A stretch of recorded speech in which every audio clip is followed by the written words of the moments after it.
Part 6 में पढ़ेंगे the rules of partnership, the very important lecture. तो रील घूमनी जाए तो फॉलो जरूर कर देना। देखो, जब भी पार्टनर में डिस्प्यूट होता है, ध्यान रखना, जब भी डिस्प्यूट होगा तो पहले हम एग्रीमेंट देखेंगे। पार्टनरशिप ने एग्रीमेंट में क्या लिखा हुआ है। अगर एग्रीमेंट साइलेंट है तो ही हम इंडियन पार्टनरशिप एक्ट में जाएंगे। तो ध्यान रखना, पहले एग्रीमेंट आएगा फिर इंडियन पार्टनरशिप एक्ट आएगा। कभी भी आप इस पे जंप नहीं करोगे, पहले एग्रीमेंट फिर इंडियन पार्टनरशिप एक्ट, और यहाँ पे भी नहीं हुआ तो फिर हम कोर्ट जाएंगे। तो रूल्स ऑफ पार्टनरशिप क्या बोलता है, प्रॉफिट शेयरिंग रेशियो ये है। इसकी समरी अपन एक एक करके डिस्कस करते हैं। देखो, प्रॉफिट शेयरिंग रेशियो अगर डीड में लिखा हुआ है तो डीड के हिसाब से मिलेगा, और अगर डीड साइलेंट है तो profit will be divided equal. अगर डीड में लिखा हुआ है 2:1 तो 2:1, 3:1, 3:2 तो ऐसे बटेगा। पर अगर डीड में साइलेंट है तो पार्टनरशिप एक्ट में जाएंगे तो हमेशा इक्वल मिलेगा, कैपिटल कितनी भी उससे कोई फर्क नहीं पड़ता। फिर है मेरा इंटरेस्ट ऑन कैपिटल, सैलरी और कमीशन टू द पार्टनर।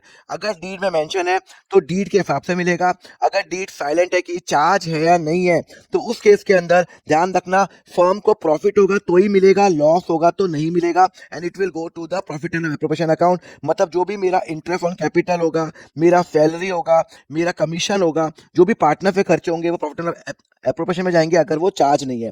पर अगर क्वेश्चन में लिखा हुआ है कि मिलेगा पार्टनर को और वो चार्ज है, मूवमेंट कोई आइटम चार्ज बन जाता है तो वो कहाँ पे जाता है, प्रॉफिट एंड लॉस अकाउंट में जाएगा। भले ही वो पार्टनर का खर्चा हो, it will go to the profit and loss account. पर अगर एग्रीमेंट में कुछ नहीं लिखा हुआ, इंटरेस्ट मिलेगा या नहीं मिलेगा, तो हम कहाँ जाएंगे, हम पार्टनरशिप एक्ट में जाएंगे। पार्टनरशिप एक्ट बोलता है कोई इंटरेस्ट नहीं, कोई सैलरी नहीं, कोई कमीशन नहीं। मतलब अगर एग्रीमेंट में नहीं लिखा हुआ तो पार्टनर्स को कोई सैलरी, कोई इंटरेस्ट और कोई कमीशन नहीं मिलेगा, ध्यान रखना।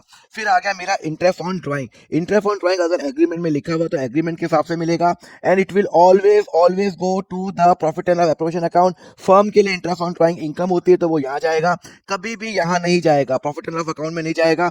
और अगर एग्रीमेंट में मेंशन नहीं है तो ध्यान रखना, एक्ट में जाएंगे और एक्ट बोलता है भाई साहब कोई इंटरेस्ट ऑन ड्राइंग नहीं मिलेगा। क्लियर है। फिर आ गया इंटरेस्ट ऑन पार्टनर लोन। कभी कभी पार्टनर लोन दे देता है फर्म को, तो अगर एग्रीमेंट में मेंशन है तो इंटरेस्ट उसके हिसाब से मिलेगा। और ध्यान रखना, पार्टनर का लोन का जो इंटरेस्ट होगा वो हमेशा प्रॉफिट एंड लॉस अकाउंट में जाएगा, बिकॉज वो चार्ज होता है। क्वेश्चन साइलेंट हो नहीं हो, हमेशा ये चार्ज होगा। पर अगर पार्टनरशिप डीड साइलेंट है कि भाई इंटरेस्ट मिलेगा नहीं मिलेगा, तो यहाँ पे हम क्या करेंगे, पार्टनरशिप एक्ट में जाएंगे। पार्टनरशिप एक्ट बोलता है 6% मिलेगा। तो अगर पार्टनरशिप एग्रीमेंट साइलेंट है तो 6% पर एनम के हिसाब से हम क्या करेंगे, इंटरेस्ट दे देंगे। और इंटरेस्ट हमेशा कहाँ जाएगा, प्रॉफिट एंड लॉस अकाउंट में जाएगा। It will never ever go to the profit and loss appropriation account. Clear है, समझ में आया। तो आपको मैंने सारी समरी बता दी, तो समरी आपकी ये है, इसको आप स्क्रीनशॉट ले सकते हो। एंड अब हम नेक्स्ट लेक्चर में पढ़ेंगे कि पार्टनरशिप में जर्नल एंट्री क्या होगी, पर उसके लिए फॉलो करो अकाउंट फंडा।